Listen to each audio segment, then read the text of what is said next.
Osaba boni hartu dut gomutan. Oetik telebista ikusten zuen, naiz eta gehienetan kasu handiegirik ez egin. Une hartan baina, adi-adi ari zitzaion begira. Gibraltar itsasartean hildako etorki batzuen gorpuak ageri ziren pantailan. Irudiak ikusi eta tristatu egin zitzaion aldartea. Zer zuen galdetu eta telebistari begiratzeko agindu zidan. Aixe handia egoten da itsasarte horretan, esan zidan hurrena. Olaturikia ez da egoten, baina aixea ikaragarria da. Horregatik, komeni da itsasartea zuzen ez zeharkatzea. Txalupak kostatik urre joan behar duelako beti, babesean.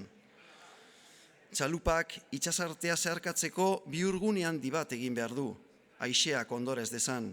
Hori gutxi balitz, zamaontzi handiak igarotzen dira handik kaladan, eta kontu handi zibiltzea komeni da, haietako batekin talkarik ez egiteko.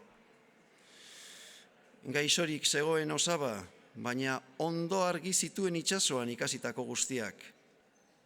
Koitadu hoiei gertatzen zaiena latza da benetan, esan zidan. Haizearen eraginez, urez betetzen zaie batela, baina ez pentsa olatu handi baten gaitxik betetzen zaienik ez. Zipristinez zipristin, urez betetzen da batela, pixkanaka. Saiatzen dira ura usten baldekin eta, baina alferrik izaten dira ahalegin guztiak gehienetan.